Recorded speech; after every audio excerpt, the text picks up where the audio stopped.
with the, Yeah, I'm sorry, Paul. Yeah, I'm gonna record this, okay? Anybody have a problem with that? No, no. Paul, my suggestion would be, you open the meeting of the planning board. I mean, of the Zoning zoning board. board. Yeah, and Chris, you open the meeting of the planning board. And then, I will set it up from there. I think we have a pretty good script with that. And if it's runs off, we can fix it on the fly. all right. So the zoning board, we're having a workshop tonight. It's a virtual meeting to discuss potential revisions to section 3.2 of the zoning bylaws dealing with home occupations and trade shops.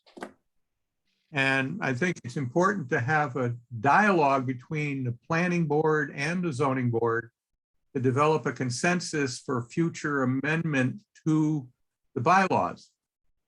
And the agenda lists a few items here.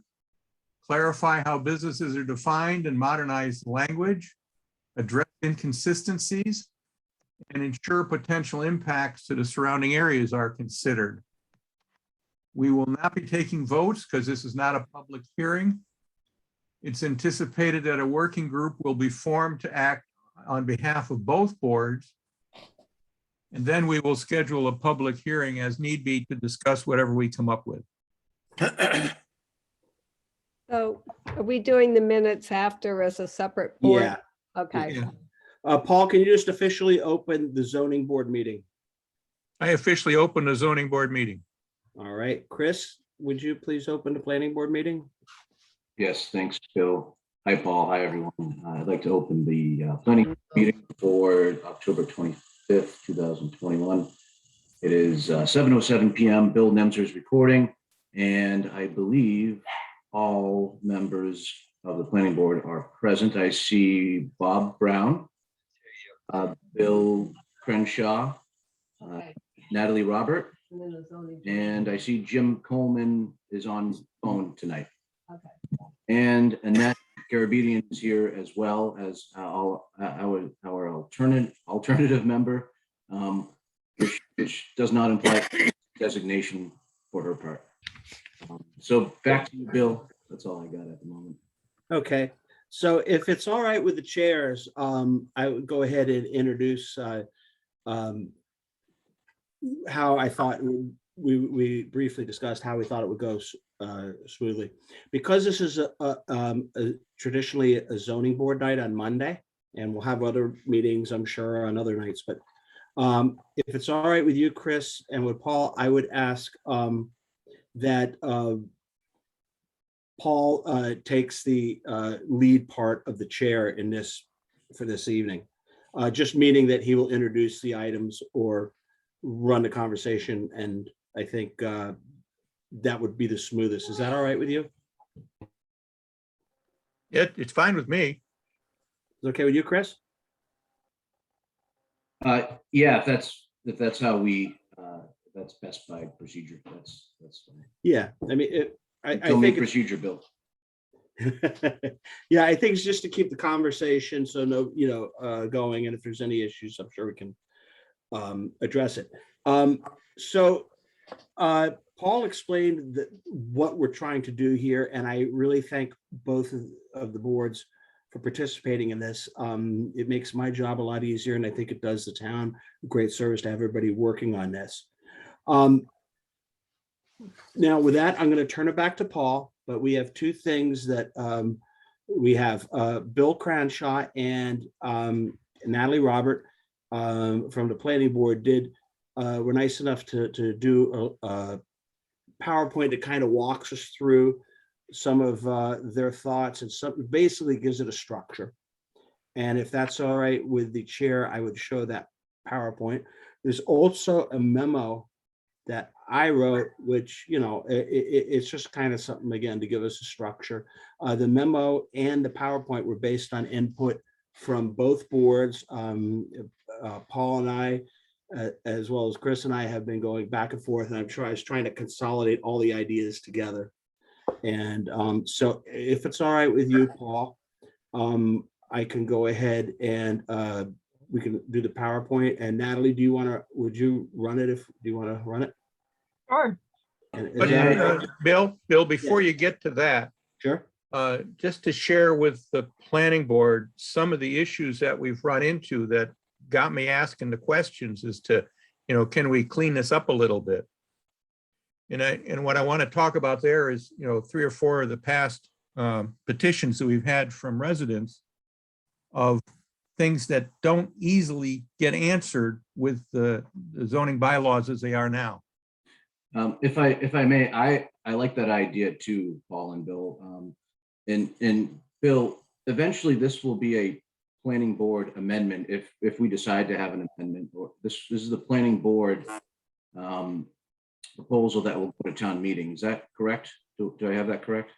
Yes, by statute, any town body can initiate it, which in this case would be, I guess, the zoning board, but you guys can talk about how you want to do it. But the planning board would ultimately, they don't approve or deny it. They either recommend approval or they don't. But the important thing in this particular petition will be that the public hearing, we could do, if the chairs wish, we could do a joint public hearing, and that way we can take any last public input, things like that.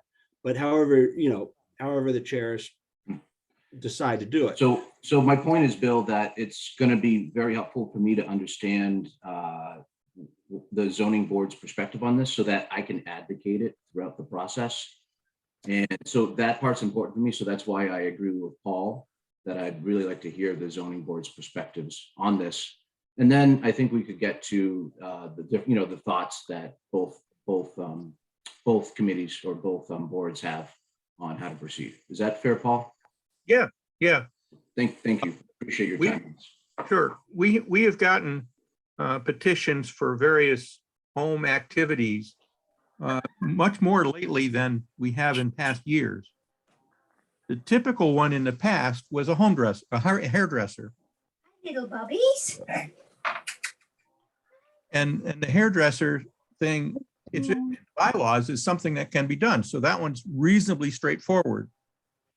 But then we get one where a dog grooming service, which had, this particular one has a retail space downtown in Maynard. They wanted to put it into their residence. And they were going to put it into a garage that they were going to build for that purpose in a residential district. And that's not a customary home occupation. So now we're flying blind as to can we allow it or not. And one of the points I made was it's sort of like a veterinary thing where you have animals coming and going, and that's not allowed. And so where do we go with that one? And then we had a couple of physicians. One was doing something like chiropractic. They called it Rolfing, which is sort of like chiropractic. And he's going to have a table in his back bedroom and work on people there. And because we couldn't find anything that was obnoxious to the neighborhood, we said, okay, even though medical offices aren't allowed in a residential area. And then we had a chiropractic, was it chiropractic? Psychiatric. Psychiatric. Yeah. Psychiatric for juveniles. And they were going to do something and they were going to park on the street. Well, we suggested they don't park on the street because they were on a side road anyways. And they park in the driveway. And so we said, sure, they could do that because there's not going to be much of an impact except for signage. And it turns out the ZBA doesn't manage approving signs anymore. We used to, but we don't do that anymore. And so, then we had somebody who wanted to put a home office in a garage. And okay, so now he's got a heated garage and he's going to have his exercise room back there. And because there's no impact that we know of to the neighborhood, we said, sure. And I can envision a lot more of these coming as this idea of people working from home or not wanting to put in retail space downtown, things like that. And so I look at the ZBA, the ZBL document And it's not very clear as to what is and isn't allowed, except for a customary home occupation, which is not defined. And so I go to the internet and try to figure out what a customary home occupation is, and it's all over the place. So how do we clarify it? And this is where I was coming up with the concept that maybe instead of saying what you can and can't do, say what the nuisance factor might be to minimize the nuisance factor to the neighborhood. And not list, hairdressers or other activities that you can and can't do. If you have an impact to the neighborhood, junk in the backyard, odors, whatever, now you got a problem. And so that's what I'm looking at is, can we make it simpler that when we have a petition in front of the zoning board, that we can say yay or nay? May I ask a couple questions? Is that Sure. okay? Have you seen a change since we're now in a different sort of working environment in these last, say, year or so?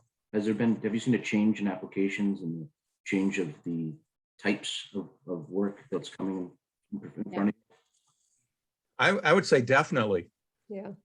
We typically get maybe one hairdresser a year as the only kind of home occupation permit requirement or request. And what I just gave you was 3 months. But I can see a lot more of this.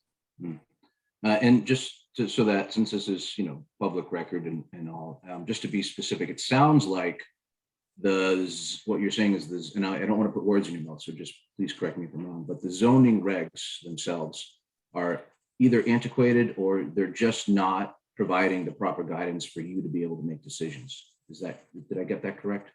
Yes. Okay, that's good. Okay, what else? Tell us? I just wanted to add one thing. Can everyone hear me first?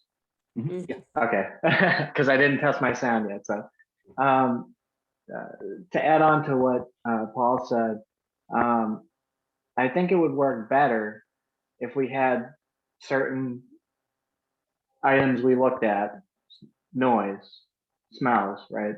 Parking impact, how many clients are going to be going per month, per day maybe, how many should be allowed in, and focus more on impacts to the neighborhoods as opposed to specific types of jobs, because it's not really about the job, it's about how it's going to impact the neighborhood. That I think that's more of what people's concerns would be, not if we list, because then it's more like you can't adjust with the changes that are going on.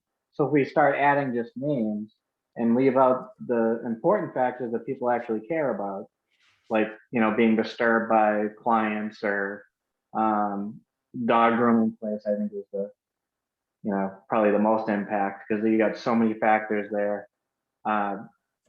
I know the dog grooming place I go to, which I think is that business downtown, there's always people coming and going, so it's going to be busy all day. You got dogs, different dogs all the time, so you got that danger to the neighborhood if one gets loose, or who knows what could happen. But there's nothing in the zoning bylaws to account for any of that. It's just, does it fit or does it not fit? And I just feel like if we had just different factors to look at for each application, it would give the board a lot more discretion to look at how is this going to impact the neighborhood. Hey, if it doesn't impact the neighborhood at all, it might be a good idea. If there's dogs that are coming and going and people coming and going, parking on the street, maybe that's not a good idea to have in a residential neighborhood. We can make that judgment. It's just really hard to actually put that into words and have it to be, because I did a lot of research on this as well, and it was kind of, my head was spinning trying to put it all together, because then I'm thinking, well, we have this type of system, but then there's jobs like at-home daycare, so it's highly regulated with the state. So it's like, should we list that as a specific thing with specific rules, or just have that fall into the generic approach of how does it impact the neighborhood? So that's kind of where my head was at, and I kind of got stuck there and didn't really have a good answer for it. So that's why I just wanted to unload that on you guys to, think about as well, because I kind of got stuck there. Thanks, Peter. That's also very good perspective. Thank you. I'm picking up that we're alluding to some consensus that we want to be supportive of in-home business. Do I get the sense is that that's the zoning board's or the members of the zoning board's perspective, that you want to be of in-home businesses in general? Yeah, I would I say would- so. yeah. And Yeah, I- definitely, but there has to be, let's call it a line in the sand, where if it's a one-man entrepreneur, that's great. But when he starts bringing employees into his property and starts having company trucks on his land, he's crossing. Understood. Yeah. And again, this is just for public record. It's very helpful to for me to understand the backing behind all this. So understanding that our trajectory is to be supportive of in-home businesses as a starting point, that's very helpful for me. So it sounds like that's the perspective of the zoning board. So again, thank you. Anything else the zoning board would like to share? No? Paul, Mr. Chairman, I'm happy to, we can move on to presentations if you feel like that would be helpful. Oh, Leslie, were you going to say something? well, yeah, I mean, this is all kind of new for me. What is, if somebody wants to start a home business, what is their first step so that it comes to the awareness of the town that somebody's doing this? So somebody's not doing it kind of like sneaky. May I answer that, Mr. Chair? Yeah. By all means, you're the expert. I'm not on this. No, we were, Paul and I and Chris and I both were emailing about this. To be honest with you, right now, it's unless the town finds out about it or somebody comes in, it's strictly the honor system. So one of the questions I had, not necessarily a position, but a question to discuss is, should every business register with the town so that we know they're there? Now, there's a number of reasons I thought of for this, and it was great. Paul says, wait a minute, you'd be ready to tell your reasons. And I'm thinking, obviously, so we know they're there in the first place, but also for the kind of stuff that I get in my office, I have to keep track of certain things and a lot of what's going on where and demographics and trends and stuff like this. So it definitely would help me. But right now, Leslie, it is, if you had, for example, if you were manufacturing, I don't know, some sort of widget in your house and nobody heard about it, it would be dependent on either somebody telling me that or you coming in. And I find that it's difficult. I mean, how would you know? Mhm. And to set up a renewal, as you know, we've had for my planning board friends, we don't do this in planning board, but in zoning board, some of the permits that we've issued under what we call trade shop or something are renewed like every year. And so it's always a challenge to keep up. I mean, you're constantly like, who's got to renew? Now we do have, I think we crossed that bridge and hopefully it'll be easier. But so that is the answer, Leslie. And I would say that is not the best it could be. And I'm really eager to hear this, what we come up with. The other thing I don't know about is I don't understand, like, what is the difference between the taxes that somebody pays as just, on their private house that they own versus, is it somehow different than if you suddenly have a hairdressing salon business in your house? I don't know about the tax situation. I believe it, in something where there's a business in, that's reported, there's a, what do they call it? There's a property tax for the residents, but there's also a personal property tax, I believe, for what's involved in the business. So, yeah, so I'm does sorry, it? I was gonna say, so far as somebody, things like state tax, like sales tax, and these would all, assuming that they're supposed to be paid, all should be paid. We don't necessarily know everybody that's there though, like I said, but yeah, Yeah. the answer is yes. So tax wise, it sort of behooves us to permit more businesses in homes because then they're paying this little additional tax to the town. Well, they are, I mean, but I don't think, in my opinion, and this is from none of the boards, I mean, nobody's discussed that part, but in my opinion, there's two central advantages to having home businesses. The first is that ideally, the business grows to a point of where they mature and are a business that eventually doesn't meet our guidelines anymore for home occupancy, goes and becomes a successful commercial enterprise.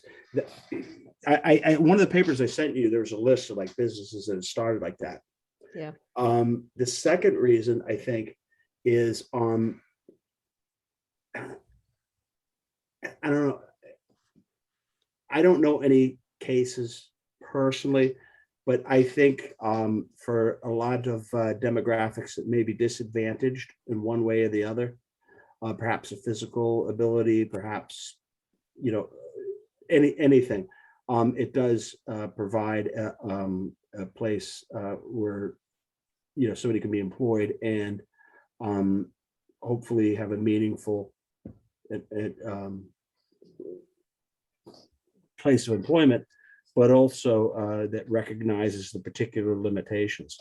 And when you read the literature, a lot of it hasn't caught up to that. If you notice the literature that I sent you was like still very antiquated. But So Bill, you're saying there is evidence and information out there that says that supporting in-home businesses can support people with different types of disabilities that allow them to have different types of employment? not just disabilities, but disadvantages in one form or another. And again, it's not like my office is flooded Yep. with that. I It's just think literature. I think that's a great thing to consider as we move forward. So is the tax stuff. So I think those are two important items to put on the table. Paul, I saw a couple hands go up, a couple from the zoning board team, and Bill Crenshaw has a hand raised. Maybe would you like to take these? Sure. Who was next? I think I saw Bill Crenshaw first, and then Brad and Jerry after that. Bill? All right, thanks. Just a little clarification on the questions that Leslie brought up as to, first question was, what's the process for informing the town? And a subset of that is that any DBA business doing business as has to register with the town. So if I'm running, Bill's Dog Grooming, or if I call it, Maynard Dog Grooming, right? That's a DBA. It doesn't have my name in it. Then I have to register. But if I'm just a guy who is grooming dogs, then I'm under the radar. So that's one thing that is required. As for the taxes, there's a couple issues there. On the real estate taxes, for multiple use properties, there's plenty of properties in town, especially downtown, that are part residential and part commercial. But that's almost always defined based on dedicated space. Like the first floor is a store and upstairs is apartments. From a practical standpoint, it's not recognized if you just have your garage being used for something. Maybe it should be, maybe that's a conversation with the assessor, but it's not recognized that. There is also the separate issue of personal property tax, which is basically business equipment. And that is taxable. Basically, anything that's not normal household use stuff theoretically has to be, you have to do a form of list to the assessor every year to tell them. And then the assessor says, well, it's worth this much, so tax is going to be that much. Now, Maynard actually has a $10,000 exemption. So for the most part, all these home occupations we're talking about are not going to be subject to a personal property tax. So big picture, practically speaking, this issue does not involve increasing revenues for the town. It just involves a lot of other issues of, opportunities for people and making it easier for the ZBA, but it's not really a tax thing. Okay. Uh, Thanks. Mr. Chair, also, I just remind you, when you want, Bill and Natalie have a PowerPoint that kind of guide to, just so we don't forget that it's there. They do have that short Okay. PowerPoint. There were a few other questions that we had hand raisings. Were we all set with those? Brad, you had one. Sure. Yeah, just to go back, Bill, you sort of answered my, the point that I was gonna make about how the business gets started. Basically, you have to get a business certificate from the town clerk. And it's good for 2 years, and it costs you $40 for 2 years. But with that business certificate, what you can do is you can take it to your bank and you can open up a bank account, a business bank account. That's what the business bank accounts, or the banks require to open up a business account, is they want a business certificate. And so that's basically what it is. I don't know if there's any method or if there's a loop where we can follow the businesses that have business certificates and look at them for future use for taxes and, looking at their business. But that also keeps a lot of people that are under the radar, exposed to, a bank account now, and they are registered with the town. Yeah, that's a good point about the bank account. That is a reason many people own up to the business and go to the town clerk office. That's a good point. Jerry, I saw you hand up earlier as well. Yeah, and actually, Bill and Brad both answered and addressed my issues. Yeah, I've got a very small consulting business that I do, and I've been registered with the town, the DBA for, I don't know, 6 years now, 6 or 7. And yeah, I paid a personal property tax and correct on getting a bank account, my professional liability, my errors and omissions insurance. They're all looking for your DBA and are you registered? That's what they want. So it would be nice if we were able to, capture that information to Brad's point. But I'm not sure how much of a revenue stream it is. It's very small. I mean, I do pay every year. Some I couldn't even tell you. It's a minuscule amount of money, but it's money. It's revenue. Goes to the town. It's a good point. I'm not sure that tax revenue stream is an important part of this, Right. but we did a few thoughts already about a pipeline for businesses then to go mainstream in town. And that to me sounds like business opportunity. So, Yep. but I don't want to get too far off point. Paul, it's your floor, how you would like to proceed. I feel like I have enough information to understand the backing of all this.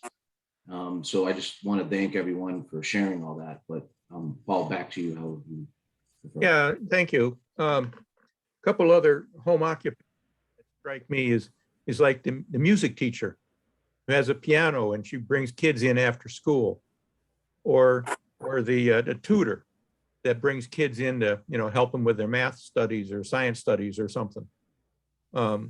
Those are home occupations of some sort.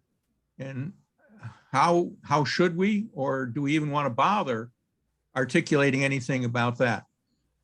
So, I mean, those are the kind of things that I'm struggling with. And if you have somebody that's an entrepreneur that's making a growing business, hats off to them, right? That's their career and they want to move forward. So I think we've got a great discussion going here. And now maybe it's time for Bill to pull out his PowerPoint. All right, what I'll do, I will turn it over. Let's see, I think you can do it from your computer, Natalie. See, I gave you control. Does that work? Yes, although I think you're sharing your screen right now, but yeah. Oh. Oh, do you want me just to? You can just do it, or it's not like it's that complicated, but I'm happy.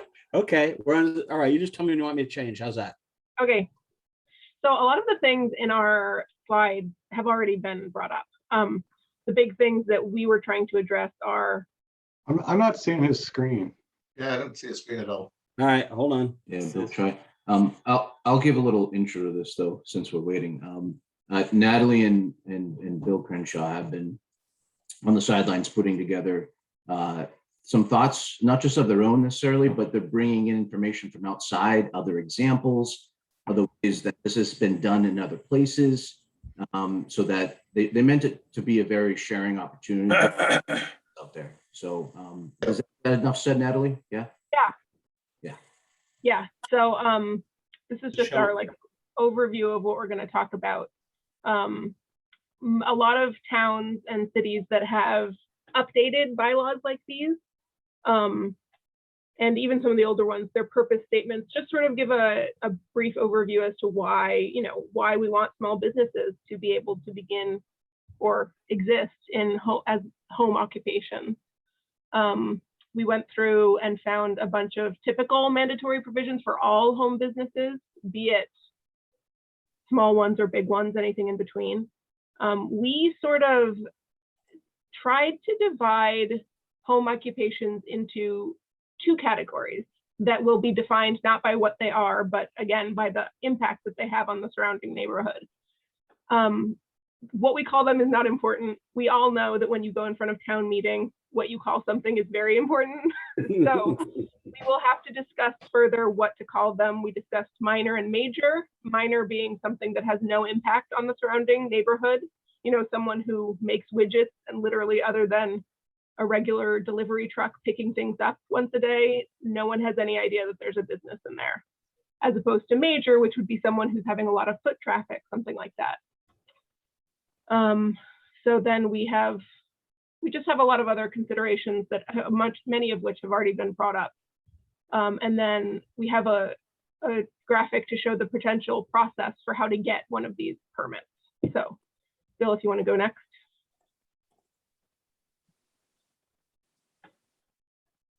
Bill Nemser, if you want to go to the next slide. Oh, it should be, you don't see the next slide? I don't. Okay, wait, let me redo this here real quick here. Try it again. Sorry, folks. I thought we had it. Let's see. Why don't you just let Natalie just take the screen? Yeah. Let Natalie drive through She this. should be able to. Yeah, go Okay. ahead, Natalie. You got it? Mhm. Got it. All right. So these are just two example purpose statements that are from other municipalities. The first one says to promote equitable economic development by allowing residents a broad choice in the use of their homes as places of livelihood without negatively affecting the surrounding area and other people that live there. The next one is to regulate economic development, generating activities occurring in a residential area so as to be compatible with the surrounding residential neighborhood use, by assuring that the neighborhood character and residential quality of life are protected from adverse impacts such as noise, traffic, and other nuisance issues. Natalie, can I make one observation about these two statements? Yeah. Definitely. The first one, it starts with the words to promote equitable economic development. Yep. To me that's positive language, supporting language about supporting people in town. The second statement starts off by saying to regulate economic development generating activities, which to me is more protective language in how it's perceived. So I see two very fine statements, and I'm glad you put these together. One seems more from a supporting angle, one seems more from a protecting angle. And over time, I'd be curious to hear how others feel about what our perspective should be as we proceed. So, sorry, that was a little winded, Natalie, but that's my observation. No, it's true. It's true. Oh, now mine isn't. Okay. So within our two categories, which again, we're not listing things, we're just trying to show the impact on the surrounding neighborhood. The differentiators would be number of employees working but not residing on site, meaning you can employ all your kids to do your home business, but anyone who comes in from outside and parks their car or parks their bike at your place every day, that needs to be decided, right? So typically, most often we see that none are allowed for an incidental or minor home business. And then a supplemental or major home business usually has a limit of them, usually one or two. Signage is the same. For incidental or a minor home business, you would have no signage. And then a lot of municipalities have some sort of restriction of about 2 square feet, some sort of sign allowed in a window, non-neon, non-illuminated for a major or supplemental home business. Size of the vehicles parked on site, that you wouldn't want to have any, giant tractor trailers in the neighborhood. The number of clients and customers at one time. Usually an incidental or minor home business wouldn't have any. We're talking about the people, again, who either work exclusively online or have some sort of business that just doesn't require clients to come to the property at all. And with that goes the number of business-related vehicle visits. Again, people coming into park for music lessons or to visit your tiny shop or to come in to look at the wedding invitations that you design, anything in there.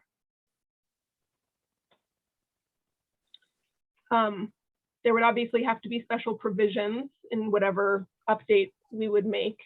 A lot of them are things like work at home activities where the employees are working at their home, but they perform work for the business, for a different business. And then garage and yard sales or similar online sales and children's lemonade stands. We want to make sure that nobody is thinking that they have to register that. More special circumstances are unattended sales of agricultural products raised on site. A lot of towns have this for, the guy who sells tomatoes at the end of his driveway, right? We don't want him selling tomatoes he bought at Market Basket at the end of his driveway, but the ones that he grows on his own land is fine.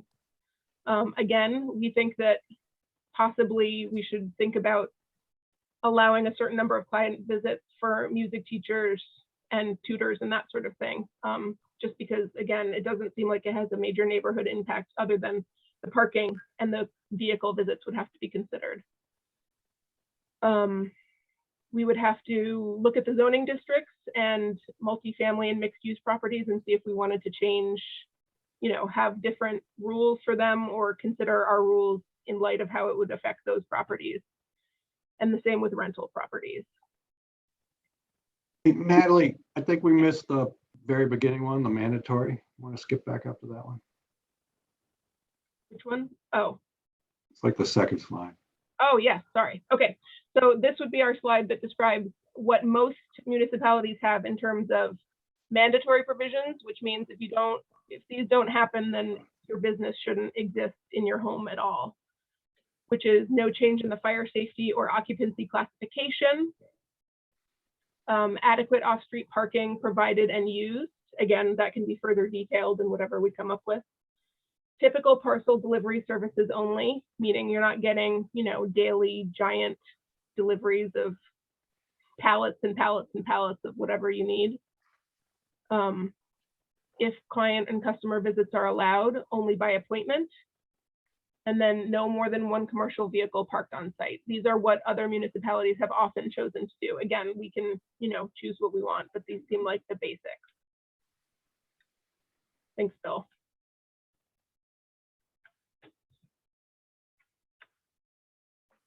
So these are the considerations that we would just have generally, most of which have already been brought up. Noise, outdoor storage and debris, odors.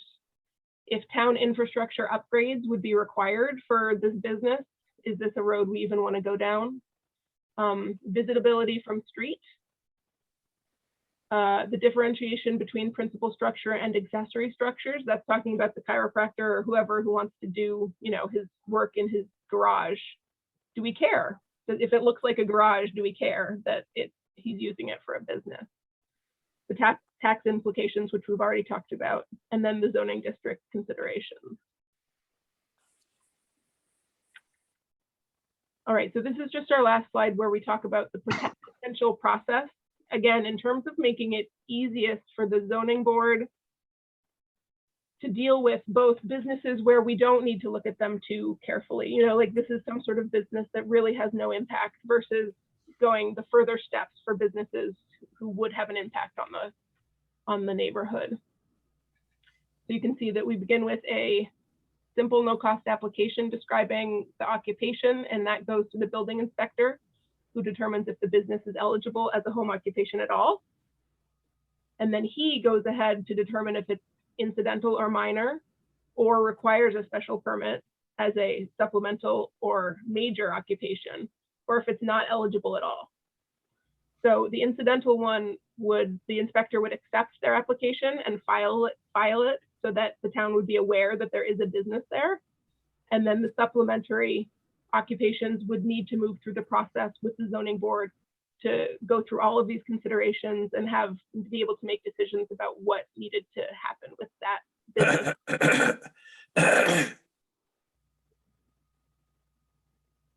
And that's kind of it.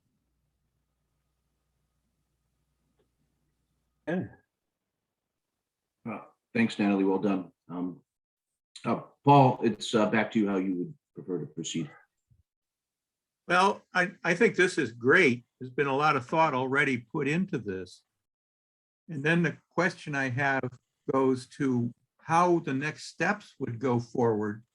I got now the bylaw book open, and there's some wonderful tables saying what you can't do and what you can do in the different districts. And so how would this proceed? Would this be something to reflect on all of chapter 3?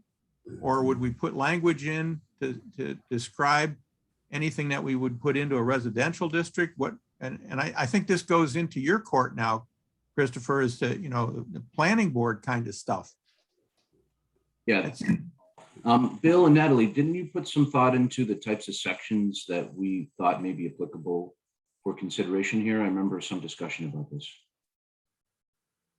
I can address that a little bit. I mean, I think effectively we're replacing all of 3-2, the accessory use section, but there is a lot of outlying stuff. And as Paul's talking about the use table, yeah,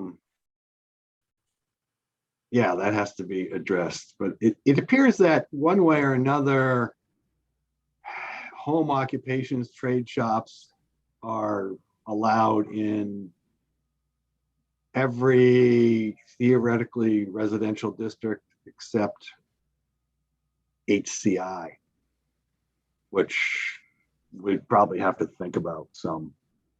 The problem is going to be, I think, on the activity levels allowed by residential district. I mean, does it matter that there's more daily visits to the site in the central business district than if it's in the S1? So that's going to be a little tricky. Mr. Chair, may I ask a question? Sure. This is, well, like Bill or Natalie or anybody. When we're discussing for the purposes of this conversation where we're talking about the level of intensity or potential disturbance being the overriding permitting factor as opposed to the actual use itself, did you make a distinction, or are we lumping trade shop and home occupation together? So are we talking about both of them together? I mean, I haven't had any tinsmiths come through recently, but theoretically, I was curious on that, if you guys had considered that. I think personally that they should be together, but I'm willing to be swayed in other directions if someone has a reason why. Yeah, I mean, I think, I mean, it's a home-based business or something. under an accessory use, so I think it's addressed that way. It's just one of those trickier ones because it's like, well, the guy's got 2 vans and a trailer. And is Yeah. there a special exemption for those guys who aren't running a business? They just park their vehicles there at night. Who knows? You know, it's just one of the many details that has to be worked out. But I think So it all gets addressed under this new effort. That was my question, yeah. Because Well, we had let's- somebody that came in recently that did what did they call it? Caning, where they did The seeds. yeah, caning. That was a trade. I mean, it was falling a trade, but so that answers that. The second question I had is in terms of if you're registering businesses and we're is the no cost, I mean, that's not for here, right, or anything, but if there's staff time involved, I would just say before we commit to no cost, let's look at what will be involved in the resources. I don't want to, my budget is funded by Jerry Colbert's annual tax bill. So I want to be careful with that, but okay. And thank you so much for doing that, both of you, and I'll back out here. Just to speak on the cost, I hear you for sure. Part of the consideration is just how to draw in those people who do fly under the wire, you know, like who we don't hear from, how to draw them in a way that shows this is simple. This is not, you know, again, if you have one of these minor or incidental home occupations, it's a different situation than people who have all these other things that we need to ask them about, basically. But I hear you. That's an important thing to consider. Yeah, and I'll back up. I hear you and I totally disagree. Just because we need to get everybody in the process. And yes, if it goes to a special permit, sure, there's a cost. But if it doesn't go to a special permit, there better not be a cost, because I don't want to see that town meeting where people are saying, what, you're going to charge me money just so I can work from home? That's not going to work out well. These are all considerations that Yeah. can get written in here. This is the time to put all these considerations on the table. So I think, you know, keep putting these things on the table is really what I want to say. Bob, did I see a hand? Yes. I have a question for Natalie and Bill. And that is, did you consider, you know, any limitation on the scope of the activity on the property? Because what comes to mind is, you know, one person buys a single family house, they're producing something, UPS is coming to their house 3 or 4 times a day to ship stuff out. And you know, they're basically, you know, storing a lot of stuff in their property. And it just seemed like, you know, there could be an opportunity for somebody to be doing something that belongs elsewhere instead of in a neighborhood. So, and I'm not sure if the way you deal with that is how you handle what an incidental use is, which means, you know, it's not just because you have a bedroom upstairs and, you know, you stay there occasionally that you get to turn your single family house into, you know, a facility that's producing something and has, you know, traffic coming in all the time, truck traffic coming in. So I didn't know if that was something that in your research, if you had come upon or had any suggestions about.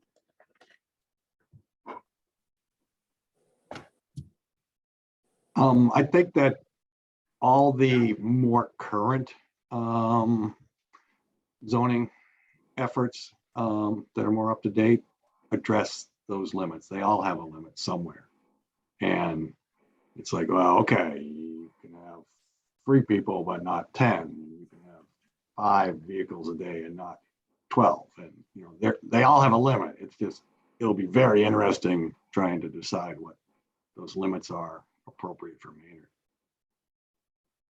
Well, Bill, oh, I'm sorry.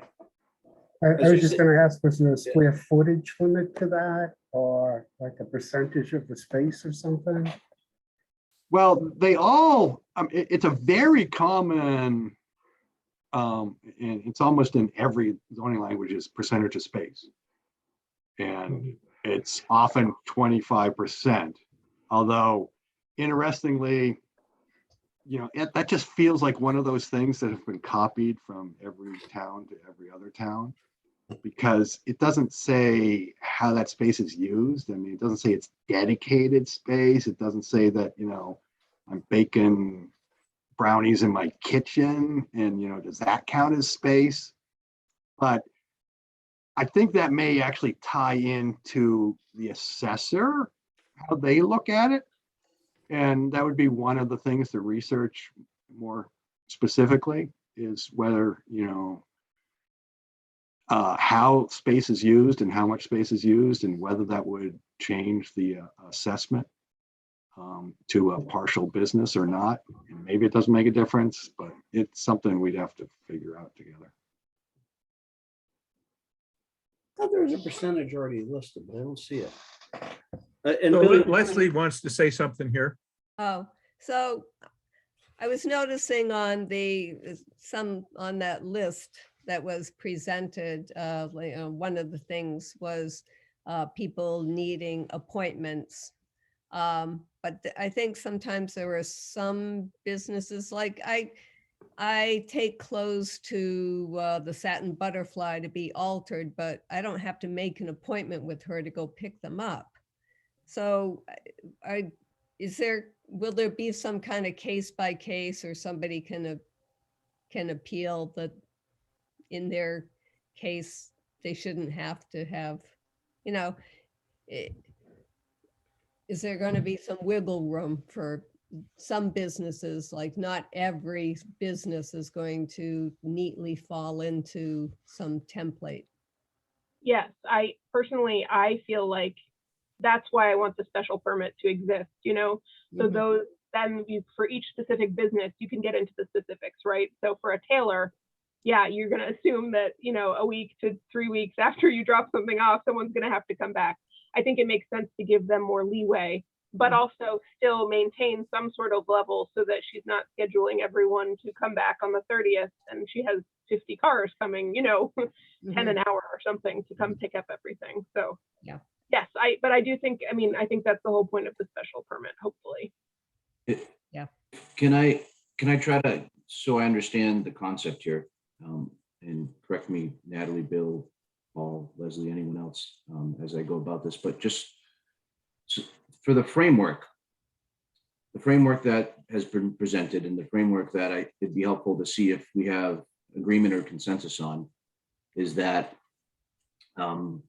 we're approaching this as the use themselves and the considerations of how a business could potentially impact the fabric of neighborhoods, the neighbors themselves, or any other member of the community. And under that framework, there's, as presented, there was minor home occupancy or home business, a major consideration, and then some pathway for a special permit or other considerations. Did I get that correct, Natalie and Bill particularly? No, it would be, a minor or incidental would not require any action. Anything above that, a major or supplemental, would require a special permit. But I think what we're talking about is how much leeway do we provide the special permit granting authority? I Because agree, that's some places just say, you can't have more than one employee working on site. And it's like, well, that's great, but what if it's, in the part of town and it's, a 5-acre plot of land and nobody would even notice if there were two. right. So I agree with all that. What I'm trying to see if I want to hear thoughts on that general framework in perspective. Do we like this framework that has been, my point is, if we can get some agreement on this very general framework, that helps us out as we proceed down this path. So this very general framework of having minor, major considerations, and that's based on use and impact to neighbors and communities and nuisance. Does that make sense to people? Do we all like that? Do we have other thoughts? I think, this is pretty good. The one group that we're not really reflecting on are the casual person that has a little bit of a business at home that didn't even know these rules existed.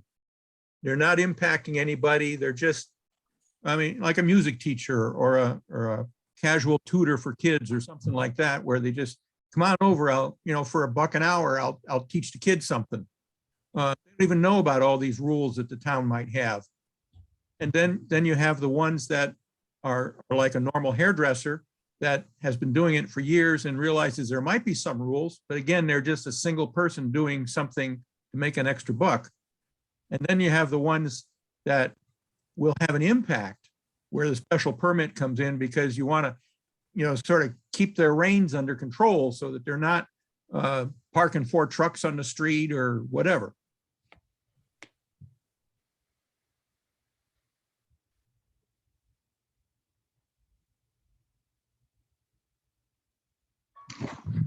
I think the big picture is that it'd be great if it was as easy as possible for most home-based businesses to legitimize their presence and without action by planning board or ZBA. But many do potentially cross a line and they would need special permit granting authority consideration. But the hope is that the vast majority of businesses would meet defined minimum parameters, and you'd be like, yeah, great, thanks for letting us know, but you don't have to do anything else. Why are we interested in capturing as many businesses and getting them above board as possible? I have my own thoughts on why that's important, but I think it's important to state that, because this is the case that we're going to be making about why it's important to bring people into the light. Why is, Bill, you've had some good thoughts on this. Why is it important to do that? Which bill? Crenshaw, I don't want to hear. Oh. Answer.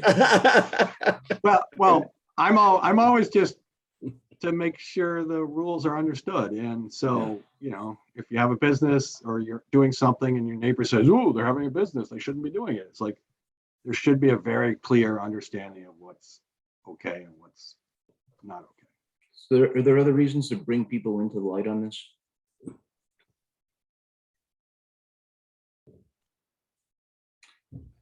I feel like I'm going to get asked this question down this path. Why do we want to capture as many people as possible? So many people have been flying under the radar in this town. And I don't know if I necessarily have a problem with that at all, but we're going to be asking people to register their businesses with the town and get above board. So the question is why? I can think of reasons. Bill Nemser said he can use the information, right, to find out about economic development on a different scale within our town. And I don't know, use that information. On the other hand, not all of the businesses, but maybe we could have a box to check saying, do you want your business to be made? I don't know, do you want information from the Assabet Valley Chamber of Commerce? I don't know, I now we're talking, Natalie. Yes, exactly. Yeah, exactly. You want help growing your business? Would you like to be connected with the Economic Development Committee? Would you like help finding a permanent location if your business grows? I think these things can, as Natalie's suggesting, really help with a positive way to get people into the light. I like that. Well, thinking ahead, if we knew who was there, probably a lot of things would just, maybe the businesses stay as they are. But if there are businesses that could grow, it would be nice to know, and perhaps we could help them or a town would help them even relocate and say, okay, well, we have 500,000 square feet of Class A office space or manufacturing space, whatever. It's time to move. Here's how we can transition you into this, and it becomes part of the sustainable tax base. That would be one that way I could think of it. And then the second really is a question of the value of, are you retaining somebody in the community that otherwise would leave, and that is bringing other things to the community? And they're very difficult to quantify, but I mean, I would just say these are considerations. There are considerations, and I'm reminded of what Bill Crenshaw said earlier about, I'm paraphrasing here, but essentially he doesn't want people to pay a fee. In a sense, he doesn't want a barrier of entry, and I kind of like that. I don't know if I want barriers to entry for people to register with the town. And then Bill Nemser doesn't want to get overworked. But I will say, we always have opportunities to change things in the future. So, this doesn't mean the final answer here. Even whatever we put forward to town meeting is still not a final answer. It's a learning curve. So, Bill, we can learn on your challenges. How about that?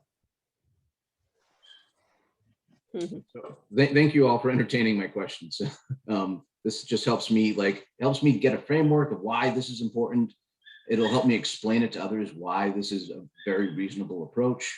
And if it can be done in a way that's positive and trying to help out businesses instead of trying to be punitive, I think that is for me, I think that's a more helpful approach at least. So Yeah, just a thought here from my perspective, and that is, if you have what I call big brother government looking over your shoulder, you're going to get some people that are rather annoyed. And we've had a few cases where the zoning decision or the building commissioner's decision went against the neighbor, and they, in a huff, stormed out of town, sold their property and moved on because they didn't like the overbearing management that the Maynard government was giving them. And I don't know if I agree with that or not, but I'm sensitive to it. And I don't want to get into that condition where we're putting too much regulation in the way. that's very helpful, Paul. The people that stormed out of town, were they the people that were doing home occupancy businesses, or they were the neighbors that were getting impacted by it? They were the home occupants. Okay. One was a doggy daycare, and it was down in, I don't remember exactly which street, but it was near the fire station. And then there was one that had a workshop in his garage, a barn out back. And the building commissioner got on him pretty heavy because he was parking a truck behind his barn. And I think that one came in front of the zoning board as well. And basically they just sell off and move somewhere else. Now, maybe they were issues. I mean, the doggy daycare, you got noisy dogs in a dense area. So maybe that was right. But how did it get to that level that quickly that they didn't know that they had rules to follow? And was it the neighbors that were complaining, or was it the building commissioner on a vendetta? I don't know the details. Those go back a few years, but still, I don't think we need to annoy people just to capture the bigger players. If we can capture the bigger players and say, hey, tell us what you're going to do, then I think that would be great. I mean, I think it's also important to make it clear to people that going before the SPGA and, getting their special permit also gives them the power, right? Because if they say, well, I did it right, I'm allowed to park one truck behind, it gives them, I don't want to get all up in their business, but once we are, then they have the right to, have that level of whatever we've granted them. Yep. So hopefully people would see it that way as well. Yeah, I do want to try to avoid being punitive too, Paul. I would prefer the perspective to be supportive. So if a business is not necessarily appropriate for a residential area or home occupancy, and they got to come for special permit or for some type of major consideration, I would rather have the resources available to them so that they can find a place in town to host that business.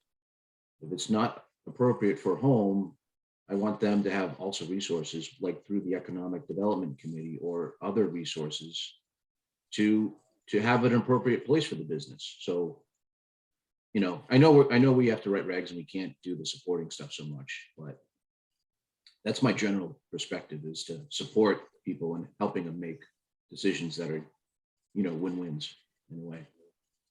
But I agree. That's great if we can do that. If we can, you're right. But we Yeah. do have to avoid what your considerations are also very important from your experiences on this. Yeah. Paul, I don't know where to take it from here. I don't know if you have any thoughts on what or anyone else has thoughts what to do. Well, I was going to suggest that we've made the observation of what needs to get cleaned up in the zoning bylaws, and maybe the experts on writing zoning bylaws is the planning board. And We're happy to take a lead on it if that's helpful for you guys. I do like consensus on these topics, so I don't want to go write them in the dark and then come back and go, voila, here they are. well, let's make it interactive. Something has to go down on paper somehow. Mhm. And make a working session out of it and say, yeah, that's the general direction. Because once you put it on paper, it starts to solidify pretty clearly. Mm. And then you can say, oh, wrong direction. Let's change it a little bit here. Yeah, that's good advice. I like that. Bill, so from a timeline standpoint, where it's now end of October, would we, and Bill Crenshaw, you have a good amount of experience writing these things. Are we shooting for what, the April meeting? No, Town hall meeting, town meeting? No? Yes? No? No, we wouldn't make it. No.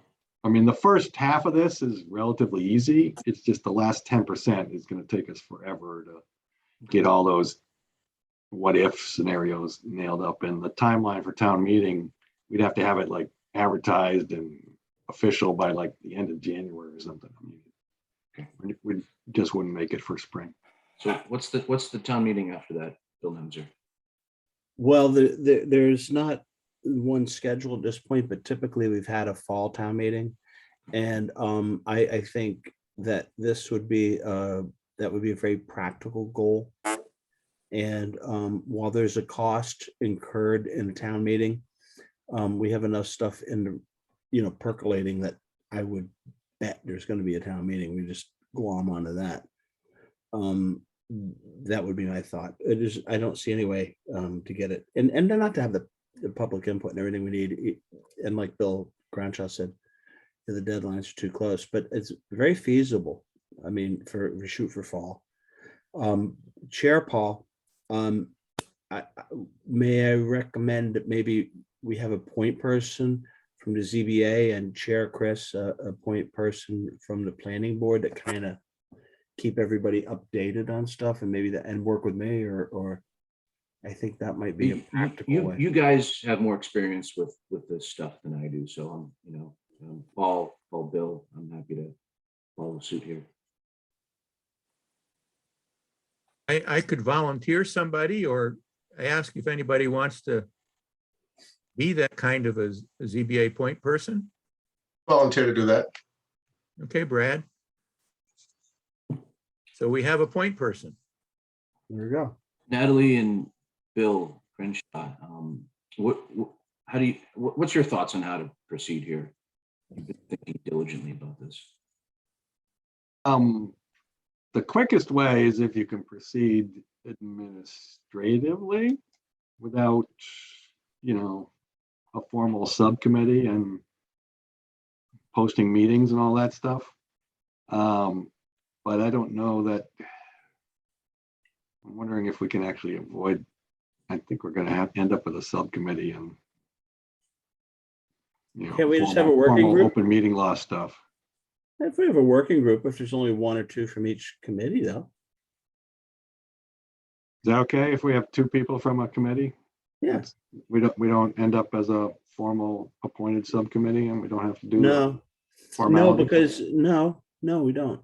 And I'm thinking that I'm thinking that the path forward for this should probably go through a group like the MBA, maybe, you know, the business line, enough times we have some outreach. I agree 100% with that. That's one of my main considerations, but definitely we need time for that. Bill Nemser, outreach, input, all of that. But back to Bill Crenshaw about the administrative path forward.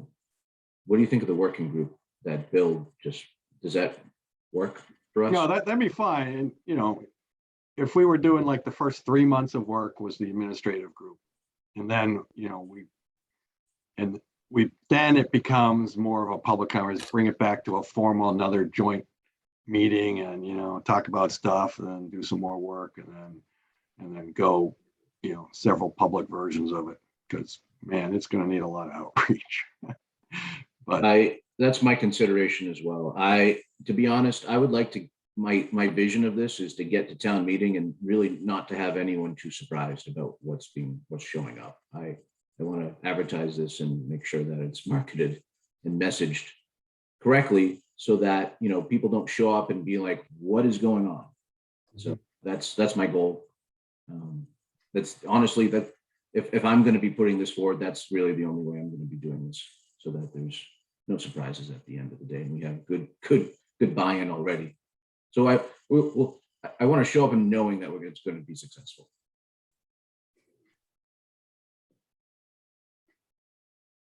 it's going to be a fascinating town meeting. It's going to be a very active discussion. I agree 100%. But it's a really, really good discussion that, you know, for the town, because this is so community oriented.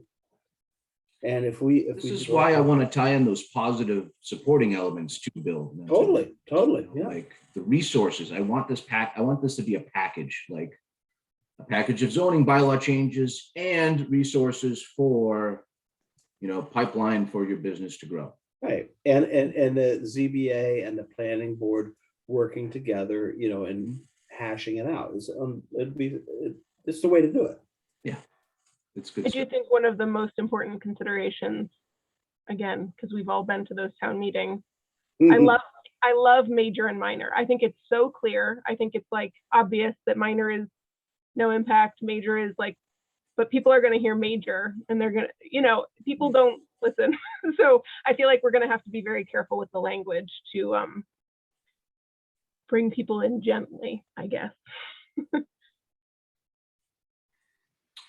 Chris, as far as Yeah, go ahead. Chris, as far as logistics, I would suggest that the working group, you know, spend November, December putting the bulk of it together, and then come January, it gets back to this full group to really start working it out. And maybe within 2 months, the full group will have it ready for public outreach. Got it. Thank you. So I'll just say it again so I understand. So maybe working group for a few months, then regroup, Bill Crenshaw, January, February, perhaps that sort of time frame, and then figure out next steps. Maybe work on outreach at that point. But at least the town administrative process through the committees, through the boards would occur for the next, to January. Is that fair? Yeah, so the question for me here is these working group meetings, virtual, weekly, monthly? How we need somebody to sort of keep it running. Yeah, Bill Nemser, how are these things typically organized? Is there a lead? How is it scheduled? All of that. Well, the key, when we've done these in the past, the key is to keep below a quorum. And with the COVID, you know, it's kind of thrown everything in a loop. Both of these boards are my charge And one meets in person still, or now, and one doesn't. So the best way to do it is probably the hybrid, so you can do either way. I just set it up both ways. And that's for the zoning board. That's how the planning board has been doing it, or where, so it's up to the individual. And, we do a hybrid meeting where I'm there and but whatever people are comfortable with on it. But I don't think that needn't be a hurdle. We can make that work, I think, whatever's comfortable. And you know what? Some people are comfortable meeting outside. Well, in the winter, of course, we're kind of limited now, but or meeting in an open area rather than in town hall, but we can do it either way. So to coordinate these meetings, Bill, it sounds like you're in charge. That's what I do. Yes, I'll be happy to do that. Mr. Chair, yeah, I'd be happy. This is a very cool. This is such a fantastic initiative, and yeah, I'll be happy to do it. And this, so I've got Brad is going to be my contact, and Natalie and Bill on. Well, let's ask Natalie and Bill first. Are you? Oh, sorry, I thought you did. I'm sorry. Well, are you interested in continuing on with this work, or completely Yeah. volunteer based, of course? Bill, Yeah, absolutely right. choose. Well, I know Brad is involved. Involved. Yes, Brad volunteered. He's in. He can't back out. All right, he's in. Brad, you're in 100%. It's too late for Brad. In. That's it. Bill, Yeah, Bill and Natalie can back. Anyway, go ahead, guys. I am interested. Bill, what's our timeline for ADUs? Oh, see, she got you there, Bill. Oh, she got you. No, Which Bill? My first love is ADUs, so I don't want to overcommit myself. But Perfect leverage, Natalie. I love it. Well, are you talking to me or Bill Grant? Yeah, she's talking to you, Bill Nemser. talking to Your you. answer. Right. I don't know. That's up to us. ADU is just for everybody that's on the meeting, are accessory dwelling units, and that is another topic that we're going to be tackling. My guess is that depends on powder mill, but I mean, Look, how first of about the year. this? We're gonna start at first of the year, I would say. How about this?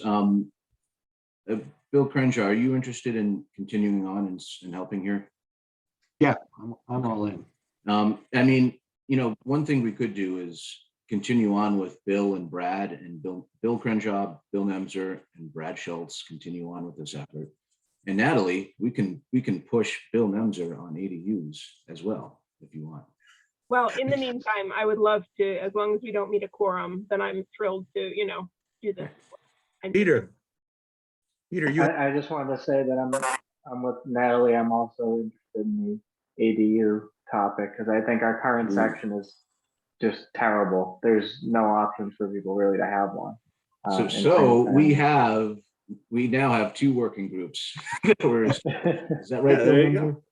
Yeah, that's it. Except Bill Crenshaw beat me out of the $15 business registration fee. So we'll have to do one at a time. Yes, that'd be great. You better keep Natalie happy. That's all I gotta tell you, Bill. Yeah. Okay. So we have Natalie and Peter, and we have Brad and Bill. And I think that's great. Tell you what, let's do this. Let's get this home occupation stuff proceeding down a path first, right? And then please, I'm 100% supportive of Natalie having discussion, setting up additional work for the ADUs. Is that fair? Does that seem like a fair perspective? Works for me. Okay. Thanks, guys. so I just want to ask the other ZBA members if they are in agreement with the way this is going. Yeah. Fine. Yeah. Yes. Good. Good. I'm excited as well. I think this is going to really improve the zoning bylaws. And it sounds like Absolutely. if anyone else has additional concerns, maybe to further on anything that was discussed or bring up a point that we've missed, we should just send them along to Bill, who can pass them out to the working group. Sounds good. Good stuff. Very cool. So Bill Nemser, Yes. as this moves forward, and this is still sort of like a ZBA meeting, I'd like to ask you to keep this working group on their toes with frequent and often meetings. Indeed, we will. And I know how to put those things on, believe me. Okay, I want to thank the zoning board, and Paul, I want to thank you for bringing this up to us back a few months ago. You know, it was something that was not on the radar, and you guys put it on the radar, and it just made a lot of sense to us. So just really want to say thanks for all that work you guys have done. I think it's really good stuff that's happening here. well, thank you. Bob or Jim, do you have any other final thoughts to help us out with this, or are you guys good as well?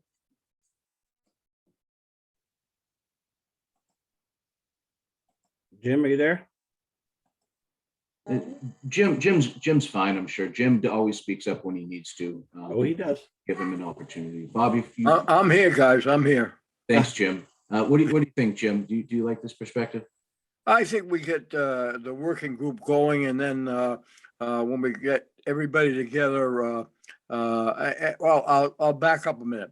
With a working group, I think we should all individually, each of us that are not on the working group, participate by email with thoughts if we have them. Thanks, Jim. Bob, any? A caution on that one, a email that involves a quorum is open meeting laws. Yeah, just So go. if how there- about- if how there's about- emailing, it has to go to the. In Jim's defense, Jim's really good about emailing only Bill Nemser. So, but you're absolutely. Yeah, I'll yes, I think we all should put it to Bill Lemser. Yes. Good clarification. Bob, any other thoughts on your end? Well, I like the way we're proceeding, and I will provide comments through Bill Nemser to pass along to the working group. Okay, Paul, back to you, how you want to proceed. I think the planning board is done for tonight. I'm sure you have other items on your agenda. Yeah, we have one other little item, and board folks would hang on for a moment after this part gets concluded. We can deal with that. But I really enjoyed having all of you folks. I think this has been a very productive discussion. And thank you very much. Thank you. Well, great meeting, guys. Great working with you. Great introductions. Great all around. Really love it all. Really enjoy it. Bill Nemser, should I close? I think I'm ready You to. could close, yeah, if you close the planning board, I think we have a few little odds and ends on the zoning board, and I will see the planning board tomorrow night in 23 hours or so. And And I'll see you again. as tradition, I do like to have Jim Coleman put forward the motion to close the meeting. So, Oh, I would propose a motion to close the planning board portion of the meeting. thank you, Jim. Do we have a second? I will second that. Thanks, Natalie. All in favor of closing the planning board portion of this joint meeting tonight? Aye. Aye. Aye. Thank you all. Again, Paul, good luck for the rest of the meeting. And Thank you. see you all soon. Thank you, Thank you, Chris. everybody. Thank you. Thanks, guys. Bye. Thanks. All right. Okay, we have, So we're down to ourselves now. just us. So we have That's to a pretty- approve the minutes, right? Aha. Yeah. Thank you, the guys. minutes. That was a pretty exciting discussion we had, and I really appreciate your support. Mhm. It was really good. I'm very, very gratified. Yeah. So maybe I should have asked earlier, but once the working group gets going, we get to find out what's happening on Of course. Oh, sure. I'll keep you in the whole thing. You send And us it- updates of any documents or whatever, or how's that gonna work? Yeah, and the zenith will be when the planning board has to have the public hearing for placing this on the town meeting warrant. And that's where, we'll make we can really publicize it, say, you have any thoughts here, come in, and then we forward it to the select board for town meeting.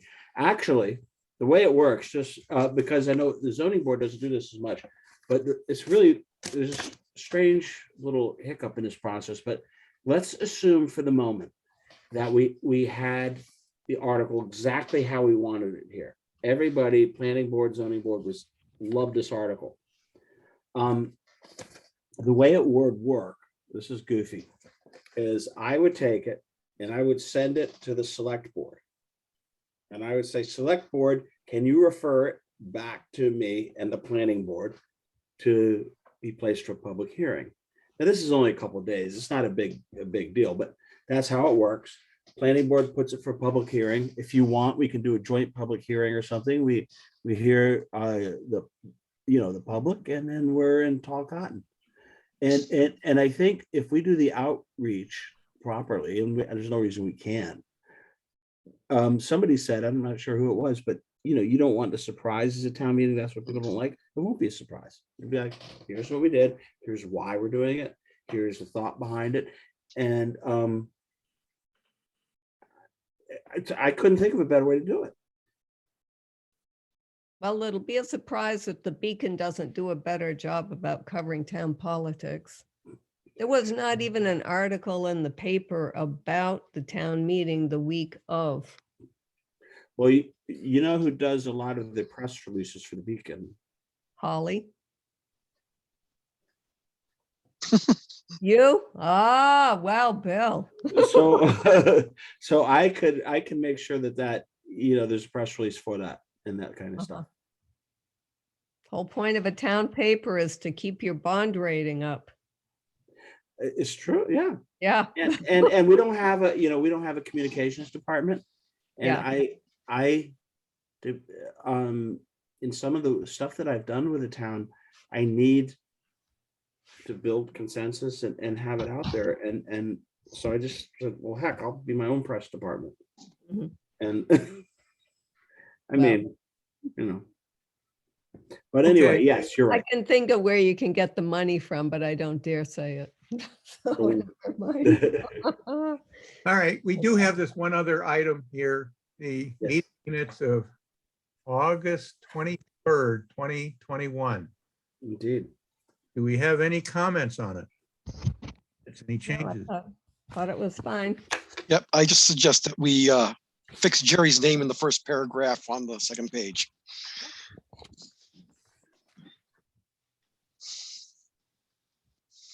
I missed that if there's something wrong with it. Yeah, it's Jerry Colbert.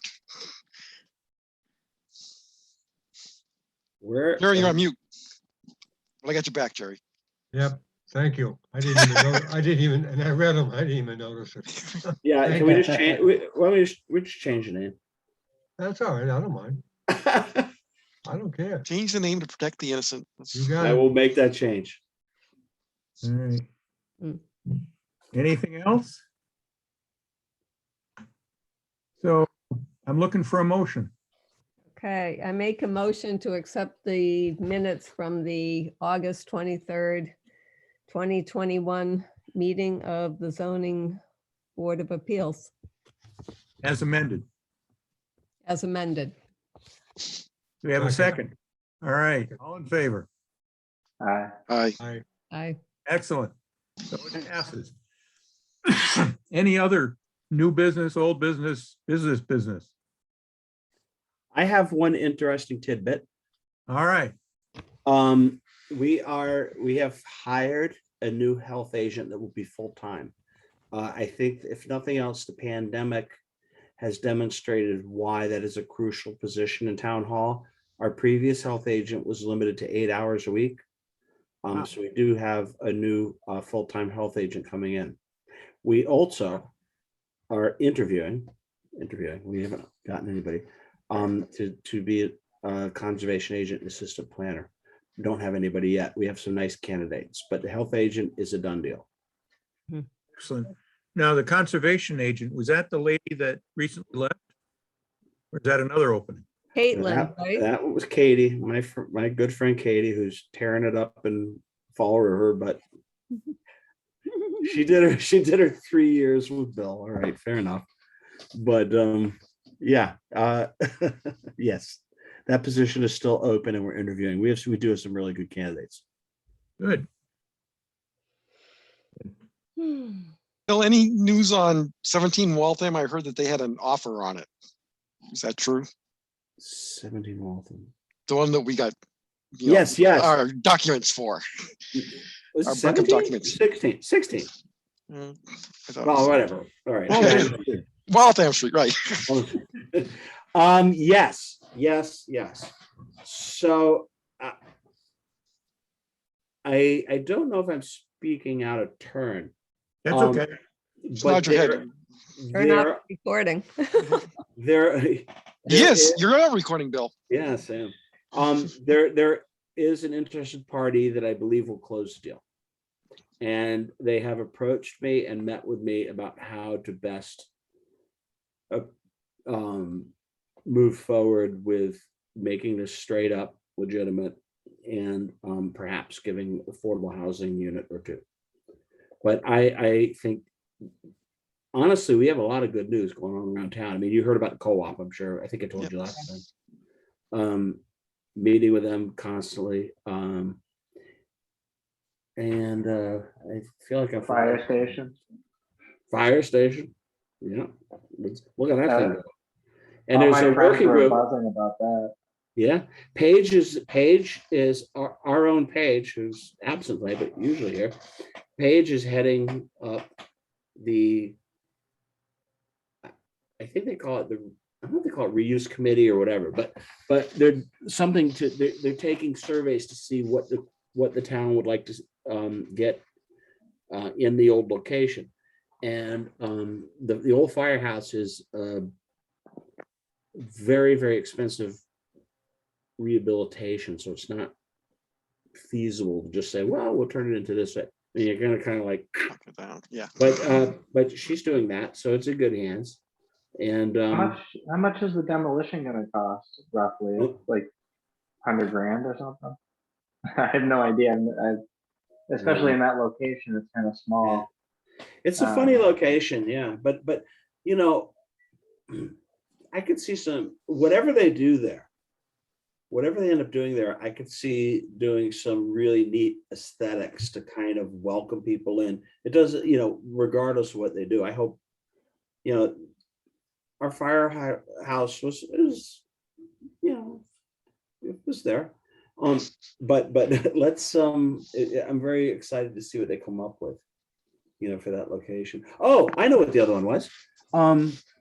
There's going to be for art space, which everybody's, there's a new group there, and they've had some problems, and there's a question about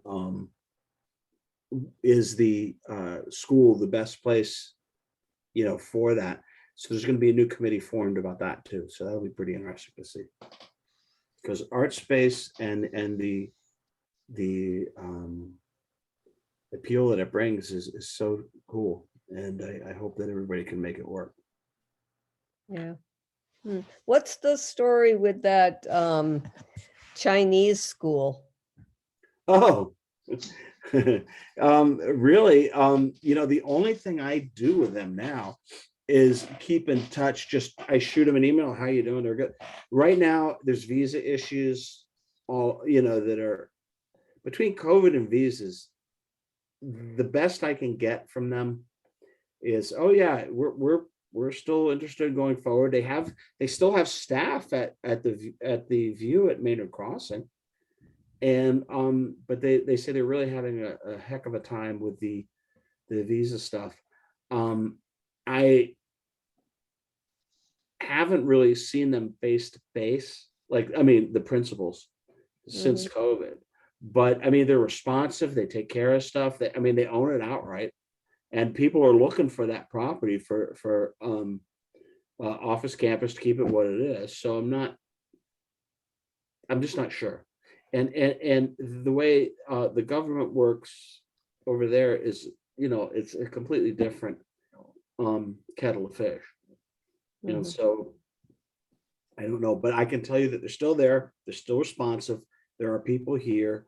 The property is, there was an issue with the police department, got involved where there might have been a break-in or something. And they were all over it. The Chinese school was all over it. And they're like, hey, we heard this, blah, blah, blah. What can you do? They're in touch with the police chief, but nothing exciting to report yet, but I'm cautiously optimistic. But do we get any tax? Sure. And they use our resources, our water and everything, but do we get anything out of it? Of course, yeah, we get property taxes every year. No, I don't they're a think nonprofit? They're not they a- are, they are not registered as a nonprofit. They are Oh. paying full taxes. Oh, good. And if they, that's, I mean, of course, it's out of my wheelhouse. If they decided to register as one, it'd have to go through. But it's not an easy thing to do if you're not truly a nonprofit either. And of course, resources, if they used any resources, that's just a utility. It's no different. But the other big initiative I have going actually is this powder mill corridor.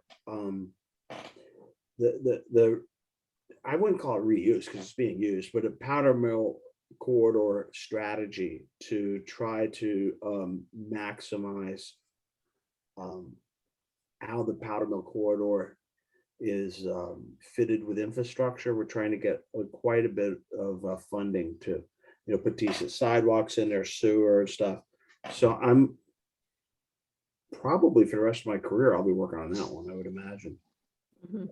But it's pretty, and the Beijing Royal School is central. They're not the only one there because now we've got other stuff going on, but it's a big part of it. And I think I sent all of you what I call the John Deere property, but Katie's cleanup. What a great parting gift she gave to us. And she worked on that for 2 years, and that kid just, and doggone it, the place is, it's amazing. And so that's going to be something that'll be the subject of overlay rezoning or something probably. And so that was really good. I'm very proud of Katie for that she was able to accomplish that. Yeah. I'm losing this. What John Deere thing? Well, it's not the official name, Paul, but I call it the John Deere property because there was a Dealership. a John Deere dealership that was rolled into a sporting. Oh, next to the old Victory Plaza? Exactly. And I don't know if you know about this, but about 2 years ago, we started having these, in earnest, we started going after the contamination issues. We had reports of this and leaching or whatever's going on. So when Katie first got here, we went out there and the state was with us. And we found, I'm not kidding, maybe 255-gallon drums of like God knows what. And I mean, I'd never seen anything like this. And it was, you couldn't see it from the road. It was in this barn. And there had been a death and a transfer of ownership so that the new owner was, well, they said they didn't know what was there or whatever, blah, blah. But there were also things like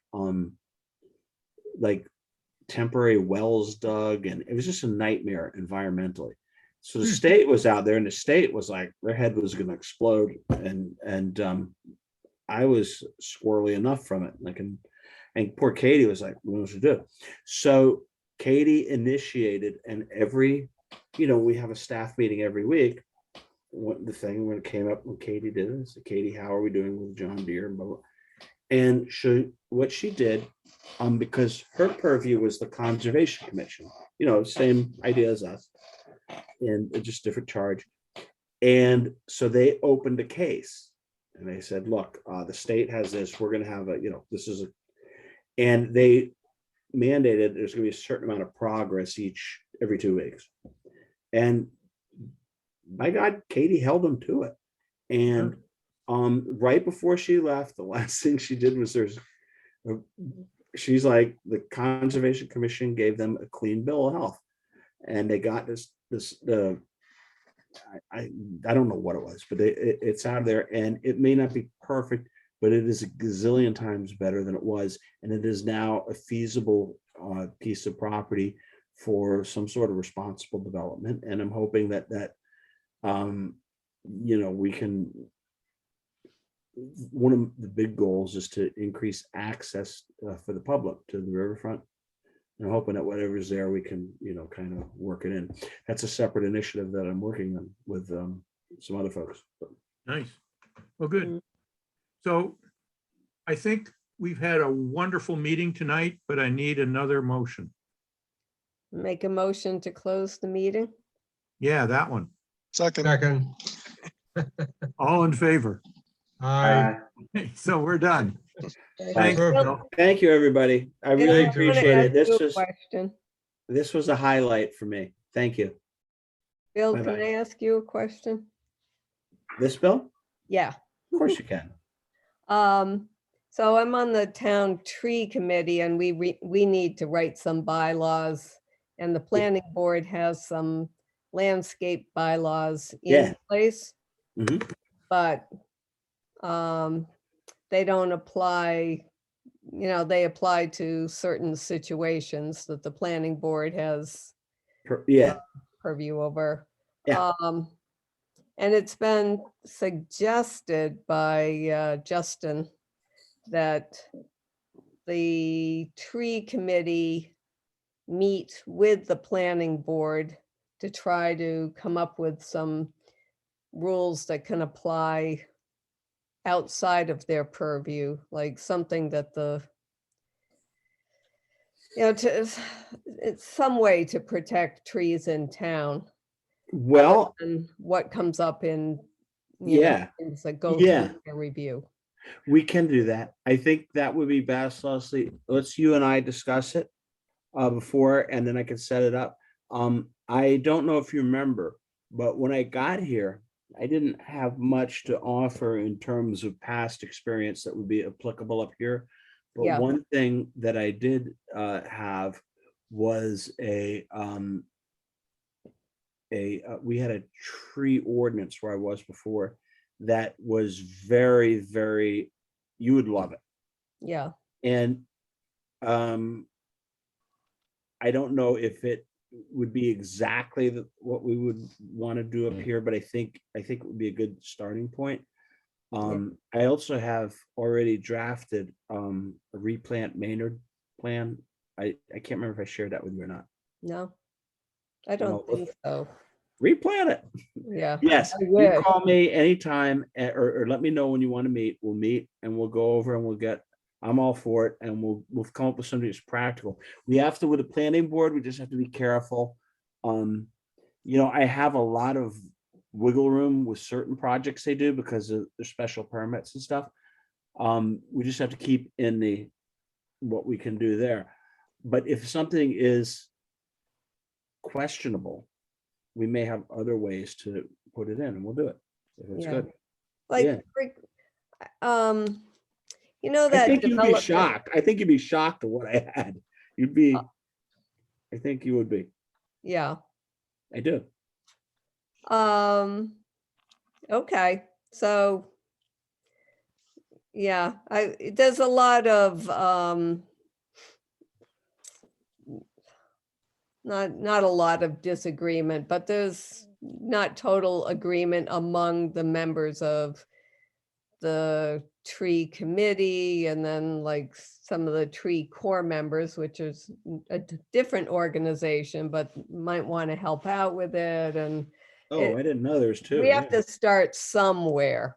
And Justin suggested that we get together with planning board. And so we're not, like they may already have some rules in place that we could see if we could write them so that they're broader or, you know, Sure, so- sure, I'm all over it. Yeah, you Okay. let me know, just shoot me an email when we get some times. Yeah, We'll sit down, I'll show you what I had. You'll be like, oh my God, what kind of Gestapo state were you running? Uh-huh. Trees.